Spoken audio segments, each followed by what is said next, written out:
नमस्कार दोस्तों track maintenance की प्रमुख मांगों को लेकर के all India railway track maintenance union हमेशा से लड़ाई लड़ रही है। इससे पहले भी दोस्तों वे दिल्ली के जंतर मंतर पे विशाल धरना प्रदर्शन दिए थे कि ट्रैक मेंटेनेंस के लिए एलडीसी ओपन टू ऑल होना चाहिए और 4200 ग्रेड पे मिलना चाहिए। दोस्तों और भी प्रमुख मांगों को लेकर के all India railway track maintenance union का राष्ट्रीय अधिवेशन गुजरात के अहमदाबाद में संपन्न हुआ। दोस्तों उस अधिवेशन में ट्रैक मेंटेनेंस की जो प्रमुख मांगे हैं उन पे राष्ट्रीय अध्यक्ष नरेंद्र पंचाल जी के द्वारा उस पर विचार किया गया कि आने वाले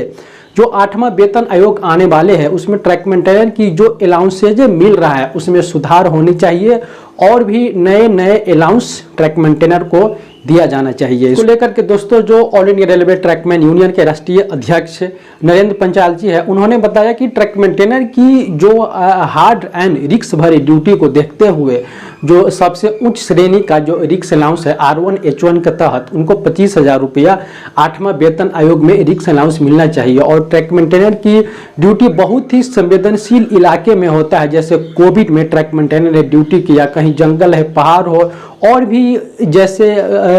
जहाँ पे रेलवे ट्रैक पे जानवर आ जाते हैं तो उन्हीं सभी को देखते हुए ट्रैक मेंटेनर को बेसिक 30% सेंसिटिव अलाउंस मिलना चाहिए। और भी एक महत्वपूर्ण मुद्दा को रखे है कि जो ट्रैक मेंटेनर पेट्रोलिंग करते हैं, जैसे नाइट में करते हैं, दिन में करते हैं, उनको एक दिन का 500 रुपये की स्पेशल अलाउंस मिलनी चाहिए। ट्रैक मेंटेनर को संक्रमण भत्ता मिलना चाहिए। बढ़ती अलाउंस जो 5,000 रुपया दिया जा रहा है उनको बढ़ा करके 10,000 किया जाना चाहिए। ट्रैक मेंटेनर की जो अधिकतम प्रमोशन जो अभी 2800 ग्रेड पे है उनको बढ़ा करके 4200 ग्रेड पे होना चाहिए और जीवन रक्षक यंत्र रक्षक डिवाइस ट्रैक मेंटेनर को मिलना चाहिए। इनको लेकर के इन मांगों को उस राष्ट्रीय अधिवेशन में दोस्तों चर्चा हुआ और उस अधिवेशन में यह निर्णय लिया गया कि 8वां वेतन आयोग लागू होने से पहले सितंबर महीना में दिल्ली के जंतर मंतर पे एक विशाल धरना प्रदर्शन all India railway track maintenance union के द्वारा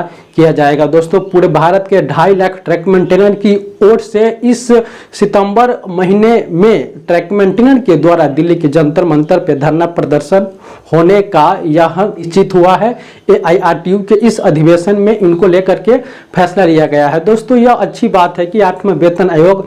लागू होने से पहले ट्रैक मेंटेनर के AIRTU के द्वारा एक प्रदर्शन होने से सरकार तक ट्रैक मेंटेनर की प्रमुख मांगों है वह वेतन आयोग तक पहुंचेगा और उनकी जो अलाउंसेज हैं उनमें संशोधन किया जाएगा और भी जो नए अलाउंसेज मिलना चाहिए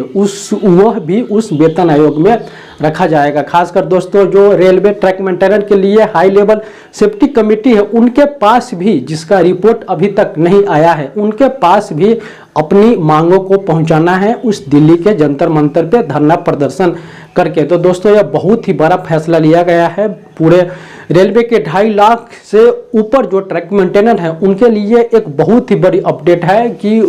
एक बार फिर से दिल्ली के जंतर मंतर पे AIRTU के द्वारा फिर से धरना प्रदर्शन का आयोजन सितंबर महीने में किया जा रहा है। दोस्तों अभी तो सितंबर महीने का समय है, लेकिन दोस्तों आप सभी अपने हक और अधिकार के लिए आप अभी से ही अपनी प्लानिंग बना सकते हैं कि अधिक से अधिक संख्या में AIRTU के द्वारा ट्रैक मेंटेनर के कल्याण के लिए किया जा रहा है। इस धरना प्रदर्शन में अधिक से अधिक संख्या में आप लोग शामिल हुए। दोस्तों एलडीसी में सरकार को कोई जो यूनियन है वो नहीं चाहती है कि आप पद बन जाइए, दूसरे ध्यान रखने चाहिए, हमारे आंखों में आंखों डालकर बात करिए, वो ये नहीं चाहते हैं कि एलडीसी ओपन टू ऑल हो। तो हमको एक मुहिम बनाना है और हमने एक सुझाव यह दिया कि 8 पे कमीशन से पहले दिल्ली में जंतर मंतर पे विशाल धरना प्रदर्शन होना चाहिए, जिससे 8 पे कमीशन में जब 7 पे कमीशन आया था तो हमारे संस्थापक अनुज शुक्ला जी और तमाम साथियों ने संघर्ष करके हम लोग को रिक्स नाम दिलाए। 8 पे कमीशन पे हम लोग धरना प्रदर्शन शक्ति प्रदर्शन दे देंगे तो कुछ न कुछ मांग जरूर सरकार विचार करने पर मजबूर हो जाएगी। और सभी साथियों अपनी एकता बनाए और मुहिम को जरूर सफल बनाए और सांसद वाला मुहिम को हम लोग को छोड़ना नहीं है। इसी के साथ मैं अपनी बारी को विदा दूंगी। तो पिछले बार जब दिल्ली के जंतर मंतर पे 28 सितंबर 2022 को धरना प्रदर्शन दिया गया था, तो उससे सरकार के पास बहुत ही अच्छा मैसेज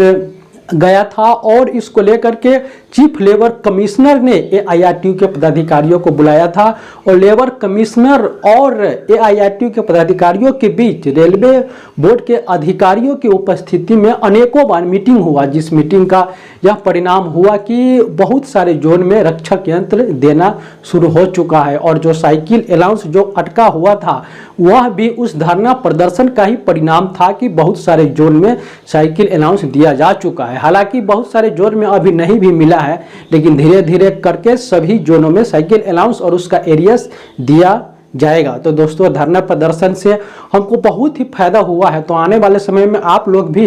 अधिक से अधिक संख्या में प्रयास करिए कि इस धरना प्रदर्शन में शामिल हो और ट्रैक मेंटेनर की प्रमुख मांगों को, जो नया अलाउंस है जो ट्रैक मेंटेनर को मिलना चाहिए, एलटीसी ओपन टू ऑल खासकर होना चाहिए, यह रेलवे बोर्ड सेफ्टी कमेटी के पास यह बात पहुंचे और आने वाले वेतन आयोग में जो ट्रैक मेंटेनर की प्रमुख मांगों को सरकार के तक रेल प्रशासन वेतन आयोग तक पहुंचाना है और ट्रैक मेंटेनर की इस बार की जो नया अलाउंस है वह दिलवाना है। तो दोस्तों, आप सभी से उम्मीद है आप लोग अभी से भी सितंबर महीने के इस धरना प्रदर्शन के आप लोग तैयारी करिए और दोस्तों यह प्रयास करिए कि अधिक से अधिक संख्या में जंतर मंतर पर जाए, अपने हक और अधिकार के लिए आप वहां पहुंचे। दोस्तों, उम्मीद है 8वां वेतन आयोग में ट्रैक मेंटेनर को बहुत सारे नया अलाउंसेज दिया जाएगा और जो अभी वर्तमान अलाउंसेज दिया जा रहा है उसमें संशोधन भी किया जाएगा। नरेंद्र पंचाल ने यह आह्वान किया है कि सारे ट्रैक मेंटेनर इस बार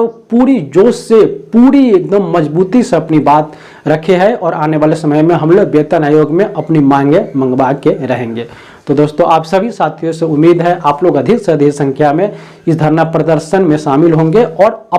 अपना हक और अधिकार सरकार के पास रखेंगे और उसको पाक कर रहेंगे। इसी प्रकार की दोस्तों अपडेट के लिए हमारे साथ आप बने रहे। बहुत बहुत धन्यवाद।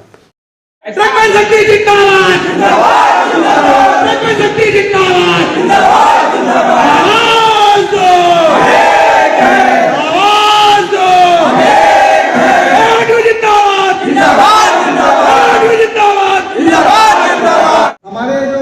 पुराने साथी हैं और इस संगठन को एक बीज के रूप में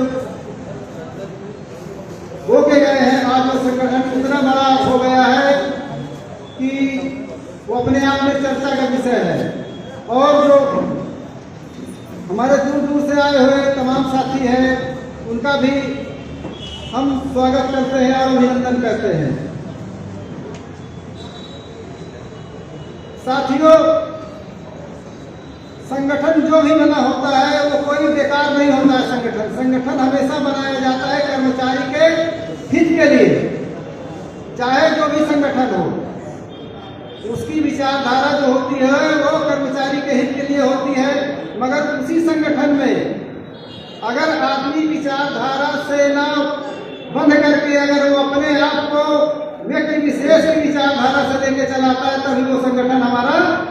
अपने पद से भटक जाता है। तो हमें इस बात का विशेष ध्यान देना है कि संगठन जो बना हुआ है वो कर्मचारी के हित के लिए बना हुआ है। तो हमें ऐसे निर्णय लेने चाहिए कि जो सर्वमान्य हो,